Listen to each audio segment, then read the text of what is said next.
Hello student, today we will study about the argand plane and complex plane. So let's start. What is the argand plane? If we have the complex number z is equals to a plus iota b with a complex number a and b are the real numbers, as you know. If I write this complex number in the form of the ordered pair आप देखिए मैंने कैसे लिखा है. इसमें real part लिखा है सबसे पहले ब्रैकेट के अंदर, देन इमेजिनरी पार्ट है. तो ये जो कोऑर्डिनेट्स हैं ये रिप्रेजेंट करेंगे एक यूनिक पॉइंट. ठीक है, ये यूनिक पॉइंट कहाँ पे करेंगे? एक्स वाई प्लेन में करेंगे. So this is known as the Argand plane और द कॉम्प्लेक्स प्लेन. इसको इमेजिनरी प्लेन भी बोलते हैं. तो मैं इसको ज्योमेट्रिकली रिप्रेजेंट कर रही हूँ इन दिस वे. आपके पास जो भी कॉम्प्लेक्स प्लेन है आप उसको कहीं ना कहीं पे तो मार्क करोगे रियल और इमेजिनरी एक्सिस के बीच में. तो रियल और इमेजिनरी एक्सिस के बीच में जब भी मैं इसको मार्क करूँगी it will give me the point P. ए आपके पास रियल है, बी आपके पास इमेजिनरी है, और इसका जो डिस्टेंस होगा कुछ ना कुछ ओरिजिन से तो होगा ही. उस लाइन को मैंने यहाँ पे ड्रॉ कर दिया है. सो इन दिस वे आपने ये चीज़ याद रखनी है कि जब भी कोई कॉम्प्लेक्स नंबर है उसको मैं ऑर्डर्ड पेयर में इस फॉर्म में लिखती हूँ तो वो मेरे पास ऑर्गन्ड प्लेन जो है वो बताता है. So next is the polar form. So polar form में आपके पास कैसे आएगा? पोलर फॉर्म के लिए आपने क्या करना है, जो भी डिस्टेंस है पॉइंट का वहाँ पे उस डिस्टेंस का नाम आपने आर रख देना है. इस पॉइंट का नाम आपने आर रख देना है. आर इज इक्वल्स टू जो भी डिस्टेंस आपके बीच में आपके पास कॉम्प्लेक्स नंबर के बीच में है तो R is equals to distance from the origin. ये ओरिजन से आपके पास डिस्टेंस हो जाएगा और जो भी एंगल इन दो लाइन्स के बीच में बनेगा that is the real axis and the line of the P, उसके बीच में जो भी एंगल होगा वो थीटा होगा, उसको थीटा बोलेंगे. और आर और थीटा जो है वो पोलर फॉर्म को रिप्रेजेंट करते हैं, याद रखिएगा. So in the polar form आपके पास if you have any complex number that is equals to x plus iota y, तो आपके पास the ordered pair of the real number r plus theta are called polar coordinates of P. यहाँ पे आप x is equals to r cos theta, y is equals to r sine theta.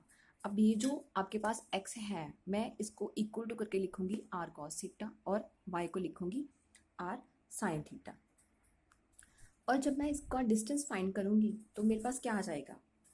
Distance find करने पे मुझे value सम करनी पड़ेगी. तो ये मॉड किया, मॉड का मीनिंग ही यही होता है. मॉड का मीनिंग है डिस्टेंस फार्मूला इसमें अप्लाई कर रहा मैंने. X square plus Y square, X square की वैल्यू क्या है मेरे पास? आर स्क्वायर कॉस थीटा और ये आर स्क्वायर साइन थीटा.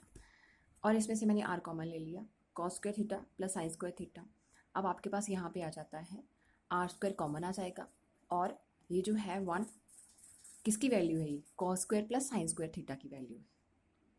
ये आपने याद रखनी है. ये दोनों की वैल्यू जब हम स्क्वायर ऐड करते हैं तो ये हमें वन वैल्यू देता है. यहाँ पे मैंने वन पुट कर दिया, रिजल्ट आ गया मेरे पास. क्योंकि स्क्वायर के साथ अंडर रूट जो है वो कट हो गया और आर मेरे पास क्या आ गया? वैल्यू किसकी? X square plus Y square. इसका जो डिस्टेंस है वो मेरे पास आ गया. So r is equals to under root x square plus Y square is equals to mod of z. तो मॉड ऑफ जेड आपने याद रखना है, ये वैल्यू इस तरह से आती है. तो ये देखिए मैंने यहाँ पे रिप्रेजेंट भी किया है. जो भी डिस्टेंस है पोजीशन पी का ओरिजन से वो मेरे पास r is equals to under root x square plus Y square है. तो पोलर फॉर्म में क्या है? पोलर फॉर्म में आपको आर की वैल्यू चाहिए, थीटा की वैल्यू चाहिए. आर की वैल्यू कैसे फाइंड कर सकते हो? आर की वैल्यू आप इस तरह से फाइंड कर सकते हो, रियल पार्ट को और इमेजिनरी पार्ट को स्क्वायरिंग ऐड करके और उसका स्क्वायर रूट करके आप फाइंड कर सकते हो. और रही बात थीटा की, तो थीटा आप दोनों को डिवाइड करके यहाँ पे अगर सपोज आप आर की वैल्यू पुट कर देते हो तो वहाँ से भी आपके पास आर की वैल्यू आ जाती है. और अदरवाइज़ आप साइन अपॉन कोस कर देते हो, वो टैन बन जाता है. तो साइन अपॉन कोस क्या होता है? टैन. तो वहाँ से भी आपको वैल्यू फाइंड हो जाती है. तो हम नेक्स्ट न्यूमेरिकल्स में ये चीज़ सिंप्लीफाई करेंगे. अब रही बात पी की, तो पी कहीं पे भी पोजीशन हो सकती है पी की, क्योंकि जो भी आपके पास पॉइंट्स जहाँ कॉम्प्लेक्स नंबर मिले हैं वो कहीं पे भी पोजीशन आपकी, क्योंकि वो नेगेटिव भी हो सकते हैं पॉइंट्स, पॉजिटिव भी हो सकते हैं कॉम्प्लेक्स नंबर. अगर ये आपके पास यहाँ पे मैंने फर्स्ट क्वाड्रेंट में रिप्रेजेंट किया है इसको कि ये फर्स्ट क्वाड्रेंट में लाइक करता है, अगर दोनों ही पॉजिटिव है, ये मैं आगे बताऊंगी आपको। तो इस तरह से मैंने अलग अलग पोजीशंस बता रखी है यहाँ पे कि वो पी जो है वो कहीं पे भी लाइक करता है, पर ये डिपेंड करता है कि आपके पास गिवन कॉम्प्लेक्स नंबर किस फॉर्म का है, इट इज़ पॉजिटिव, नेगेटिव और किस तरह का। तो पी कहीं पे भी हो सकता है, it can be at anywhere.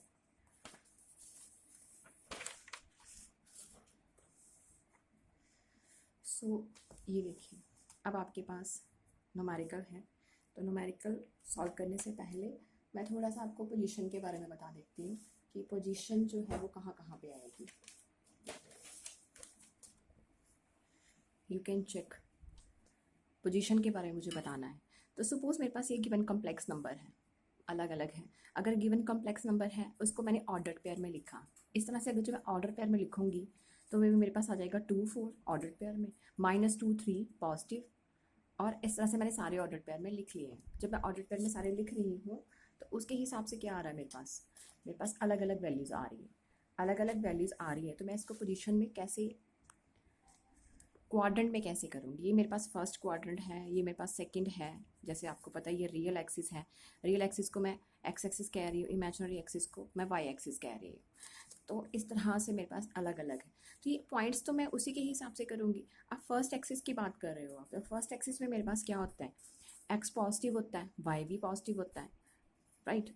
और ये ओरिजिन है, और ये नेगेटिव एक्सिस होती है वाई एक्स की, और ये वाई एक्सिस पॉजिटिव होता है। और इन द थर्ड क्वाड्रेंट में मेरे पास क्या है, this is the negative axis of the Y axis, this is the positive, ये फोर्थ में है। तो फर्स्ट में आपने याद रखना है कि फर्स्ट मेरे पास है both are positive, x positive y positive, right.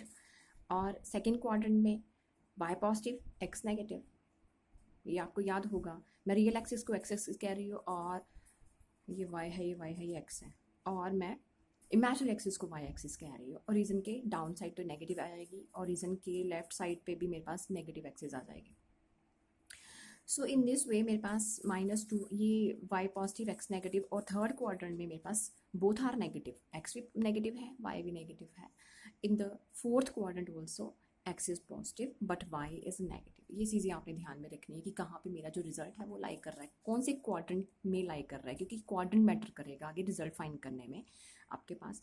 तो इस तरह से मैंने पहले कॉम्प्लेक्स फॉर्म को, जो भी कॉम्प्लेक्स फॉर्म है उसको मैंने ऑर्डर पेयर में लिखने के बाद ही यहाँ पर रिप्रेजेंट किया है, आप चेक करिएगा यहाँ। नेक्स्ट मेरे पास है कि मैं कैसे बताऊंगी। सो नेक्स्ट में एक न्यूमेरिकल सॉल्व करना है मुझको। न्यूमेरिकल सॉल्व करने से पहले हम लोग एक बार फिर से देख लेते हैं कि किस तरह से क्वाड्रेंट जो है वो वैल्यूज़ हमें रिप्रेजेंट करता है। ये first quadrant, second quadrant, third quadrant, fourth quadrant. इसमें मैंने जैसे आपको बताया कि ये नेगेटिव, इसमें दोनों आपके पास पॉजिटिव है, इसमें वाई पॉजिटिव एक्स नेगेटिव। पर एक चीज़ आपने करनी है, जब आप न्यूमेरिकल फाइंड करोगे तो ये चीज़ मैटर करेगी कि जिस क्वाड्रेंट में लाइक कर रहा है उसके अकॉर्डिंग ही आपने आंसर रिप्रेजेंट करना है। वहाँ पे जब आप थीटा पोलर फॉर्म में जब आप थीटा की वैल्यू फाइंड करोगे तो जो भी आपके पास थीटा की वैल्यू आएगी उसको एज इट इज़, अगर वो फर्स्ट क्वाड्रेंट में लाइक कर रहा है तो एज इट इज़, तो सेकंड क्वाड्रेंट में लाइक कर रहा है तो आपने इसको पाई में से माइनस करना है, और थर्ड क्वाड्रेंट में अगर लाइक कर रहा है तो उसको आपने इस तरह से, ये जो अल्फा है जो गिवन रिजल्ट है, गिवन वैल्यू ऑफ थीटा है, वो रिप्रेजेंट करनी है। आपको ऐसे नहीं शायद अच्छे से समझ आएगा, मैं प्रैक्टिकली आपको जब न्यूमेरिकल करते हैं तब आपको ये समझाते हैं। सो न्यूमेरिकल सॉल्व करते हैं सबसे पहले। ये मेरे पास 7th एग्जाम्पल है आपकी बुक की। तो 7th एग्जाम्पल में आप चेक करिए मेरे पास क्या है, represent complex number in the polar form. अब इसको मुझे रिप्रेजेंट करना है पोलर फॉर्म में, तो पोलर फॉर्म के लिए मैं क्या करूँगी, जो भी रियल नंबर है दैट इज़ एक्स को मैं आर कॉस थीटा लिखूँगी, जो भी मेरे पास रियल है। और मेरे पास जो वाई है दैट इज़ द इमेजिनरी में मेरे पास √3 है, तो √3 को मैं आर कॉस थीटा यहाँ पे पुट कर देती हूँ। इक्वेशन नंबर 1 सेट कर ली मैंने। इसके बाद मुझे स्क्वायरिंग एडिंग करना है, क्यों, क्योंकि मुझे क्या फाइंड करना है, आर की वैल्यू फाइंड करनी है, जिस डिस्टेंस फार्मूला जो मैंने अभी आपको बताया कि आर के लिए मुझे डिस्टेंस फार्मूला ही लगाना है। मैं फिर से बता देती हूँ, अगर आपको याद मिल गया है कि आर की वैल्यू कैसे रिप्रेजेंट करनी है। आर की वैल्यू मेरे पास, लुक एट दिस, मैंने बताया इसको रियल पार्ट और इमेजिनरी पार्ट को आप स्क्वायरिंग एडिंग कर लोगे तो ये वाली चीज़ आ जाएगी। यहाँ से आपने cos square plus sine square theta की वैल्यू 1 पुट कर लेनी। The similar way I am doing here. So मेरे पास स्क्वायरिंग एडिंग करी मैंने on the both left side को लेफ्ट स्क्वायर लेफ्ट साइड ही रखना है आपने स्क्वायरिंग और एडिंग करके 1 का स्क्वायर एंड √3 स्क्वायर, इसको लेफ्ट साइड ही रखा मैंने। राइट हैंड साइड पे मेरे पास क्या आ जाएगा, राइट हैंड साइड पे मेरे पास r cos theta whole square आ जाएगा, जिसको मैं सेपरेट करके लिख रही हूँ r square cos square theta. After that मेरे पास है √3 तो इधर चला गया, और ये r स्क्वायर साइन स्क्वायर, इसको मैंने सेपरेट करके लिख लिया r square sine square theta. मैं दोनों में से r स्क्वायर कॉमन ले रही हूँ क्योंकि मुझे इसको ऐड भी तो करना है। तो ऐड करने के लिए मैंने यहाँ पे cos square sine square theta की वैल्यू जो 1 जो होती है वो मैंने पुट कर दी, रिप्लेस कर दी है। On the left hand side मेरे पास रूट और स्क्वायर, एज यू नो मैं इसको कैंसिल कर देती हूँ। तो कैंसिल करने के बाद मेरे पास कितना रिजल्ट आ जाता है, मेरे पास 4 रिजल्ट आ जाता है, 1 + 3 = 4। और on the right hand side मेरे पास r स्क्वायर और r की यहाँ से वैल्यू मेरे पास आ गई है, दैट इज़ 2। r की वैल्यू मेरे पास 2 आ चुकी है। अब मैं वापस रिप्लेस करूँगी in the equation number first. Equation number first में मैं जब पुट कर रही हूँ तो वहाँ से मेरे पास वैल्यू आ जाएगी कॉस थीटा की और साइन थीटा की। तो इस तरह से मैंने वैल्यूज पुट करी और साथ ही मैंने क्या कर दिया, नेक्स्ट स्टेप में मैंने इसको डिवाइड कर दिया क्योंकि मुझे टैन चाहिए, और टैन क्या है, साइन बाई कॉस थीटा होता है। सो मैं पुट करके वापस इसको डिवाइड कर रही हूँ, आफ्टर डिवाइडिंग कह सकते हो आप। पर मुझे साइन वाली टर्म ऊपर रखनी है न्यूमिनेटर में, और जो कॉस वाली टर्म है उसको मैं डिनोमिनेटर में पुट कर रही हूँ। So sine theta plus upon cos theta, और ये जो साथ में आपके पास 2 और 2 मल्टीप्लाई हो रहा है, they will cancel out with the each other. तो यहाँ पे मेरे पास आ जाता है लेफ्ट हैंड साइड पे क्या होगा, √3/1 हो जाएगा। तो टैन थीटा आ जाएगा √3 आ जाएगा। अब आप चेक करिए कि √3 टैन की वैल्यू कौन सी टेबल में कहाँ पे होती है। ये देखिए मेरे पास √3 वैल्यू है, √3 वैल्यू है मेरे पास 60 डिग्री पे। 60 डिग्री पे टैन की वैल्यू मेरे पास √3 है। ये टेबल मैंने बनाया आपको थोड़ा मेमोराइज करने की, कैसे आपको पता तो है पर आपको भूल चुका है, तो इसको फिर से हम लोग लिख रहे हैं ताकि आपको याद आ जाए। तो √3 वैल्यू है मेरे पास tan 60, मैंने √3 को रिप्लेस कर दिया tan 60 से। tan will cancel out with the each other on the left and right hand side, then 60 I will replace with the radian form। तो उसको radian form बनाने के लिए मैं क्या कर रही हूँ, I am just multiplying the pi upon 180। Reason being pi की वैल्यू भी तो 180 होती है, तो इसको चेंज करने के लिए यही हम लोग अपनाते हैं, पाई अपॉन 180 ही लिखते हैं। So I will cancel out 60, 180, that is 3। I will get pi upon 3 here as a value of the theta।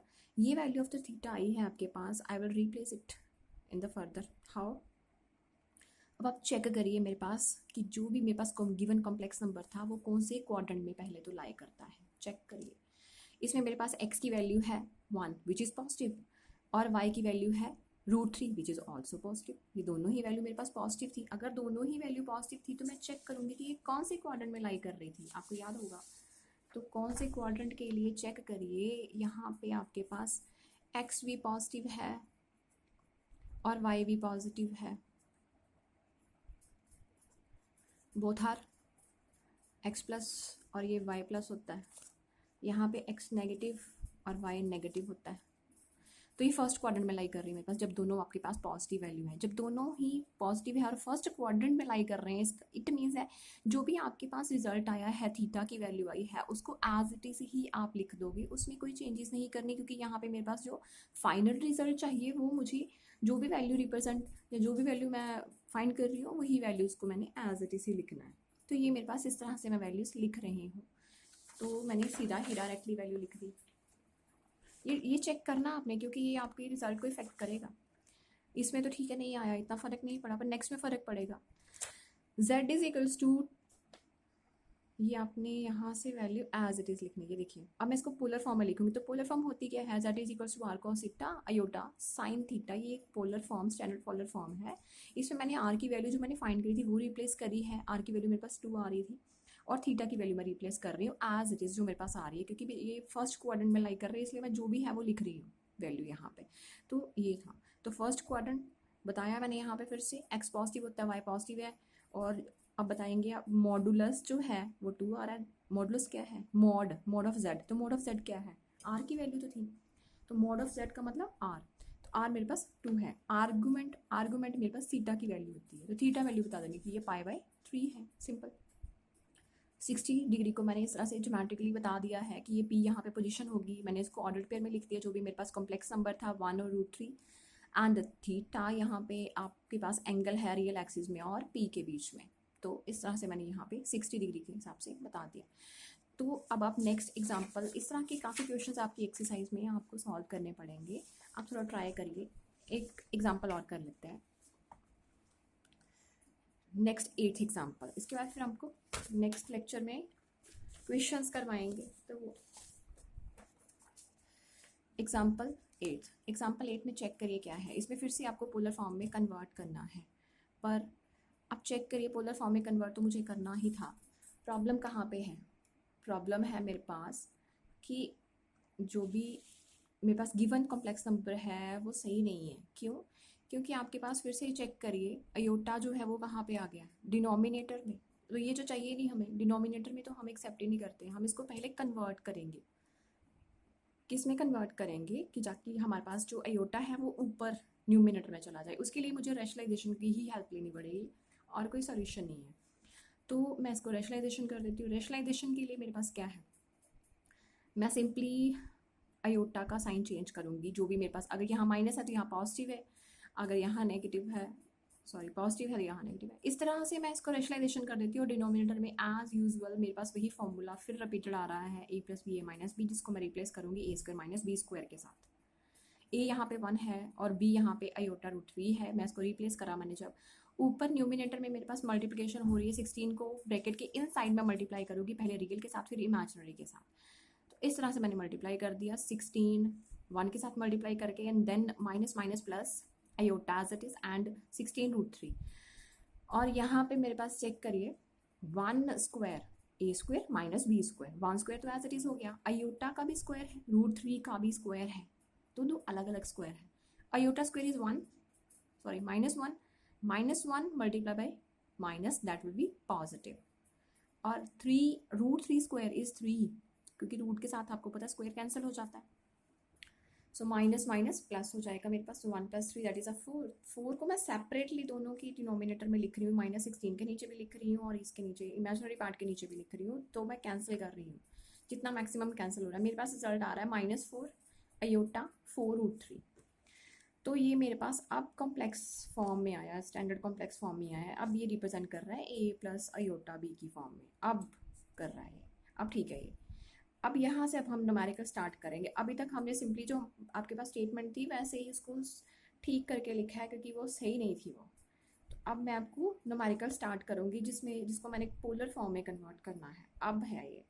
तो पोलर फॉर्म में कन्वर्ट करने के लिए मैं क्या करूँगी, सिंपली जो रियल पार्ट है उसको r cos थीटा और जो इमेजिनरी पार्ट है उसको r sin थीटा रिप्रेजेंट करके मैं स्क्वायरिंग ऐड करूँगी, लेफ्ट हैंड साइड पे अलग से, राइट हैंड साइड पे अलग से। आप चेक करिएगा √3², ये थोड़ा सा कॉम्प्लिकेटेड नहीं है, ध्यान से देखिए, 4² 16, √3² is 3, so 16 × 3, adding -² is positive and 16, 4² 16।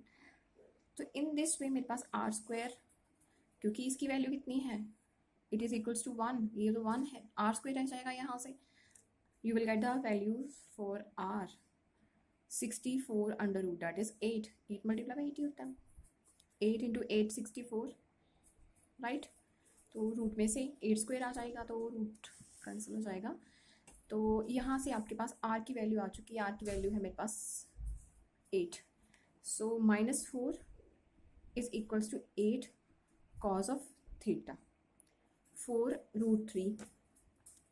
मैंने क्या किया, सिंपली वैल्यू पुट की r की और कुछ भी नहीं। इक्वेशन नंबर फर्स्ट में you can check, this is equation number first, मैंने simply I am replacing the value of r, simply replacing value of r, तो ये मेरे पास आ गया है। इसके बाद आई will get the value for the cos theta, cos theta की वैल्यू 8 डिवाइड हो जाएगा, यहाँ से भी 8 जो है वो डिवाइड हो जाएगा, विल गेट। अब चेक करिए जो भी मेरे पास cos की वैल्यू या फिर साइन की वैल्यू आ रही है, तो वो एक पॉजिटिव है एक नेगेटिव है, और फिर मैं यहाँ से r की वैल्यू आने के बाद मुझे थीटा की वैल्यू फाइंड करनी होती है। तो थीटा की वैल्यू कैसे फाइंड कर रहे हो आप, थीटा की वैल्यू फाइंड कर रहे हो आप sine upon tan² theta, sorry tan theta is equal to sine theta by cos theta, तो डिवाइड करूँगी दोनों की वैल्यूज़ को मैं, साइन स्क्वायर कॉस थीटा की वैल्यू आ चुकी है। आई विल गेट यहाँ -√3 -√3 again if you will check कि कहाँ पे होती है माइनस। अब √3 तो आपको पता है 60 डिग्री पे ही होती है, माइनस मैंने एज इट इज़ ही कर दिया है। इसको वापस भी उसी तरह से मैं रिप्लेस कर रही हूँ, पाई अपॉन 180 से डिवाइड करके I will get π/3 from here. And you will check कि आपके पास कौन से क्वाड्रेंट में जो है वो लाई कर रहा है, वो सेकंड क्वाड्रेंट में लाई करता है। क्योंकि आपके पास जो भी कम्प्लेक्स नंबर था इसमें आपके पास रियल एक्सिस एक्स एक्सिस जो थी वो नेगेटिव है और जो वाई है वो क्या है, पॉजिटिव। तो एक नेगेटिव एक्स एक्सिस नेगेटिव यहाँ पे है और वाई एक्सिस पॉजिटिव यहाँ पे है, इसका मतलब मेरे पास सेकंड क्वाड्रेंट में लाई कर जाएगा। जब सेकंड क्वाड्रेंट में लाई कर गया है तो उसके हिसाब से मेरे पास वैल्यूज़ कितनी आती हैं, जो भी मेरे पास थीटा आएगा मैं क्या करूँगी, उसको पाए में से माइनस करके फिर उसको पोलर फॉर्म में लिखूँगी, पाए में से माइनस, डोंट फॉरगेट। तो मैं पाए में से माइनस करने जा रही हूँ। So I will subtract from the pi. Given आपके पास π/3 था, ये माइनस का साइन भी हट जाएगा if you will subtract from the पाए। तो pi minus π/3 you will get the value. From the left hand side I am getting tan theta and from the right hand side I am getting the tan pi minus π/3. जो भी result आया है उसको पाई में से minus करना है मुझे। tan will cancel out with the tan and you will get the value for the theta. Theta will be new value for the theta. इसको एल्सियम ले लीजिएगा आप, रीजन बीइंग 1 और 3 का एल्सियम 3 हो जाएगा, तो 3 pi minus pi is equals to 2 π/3.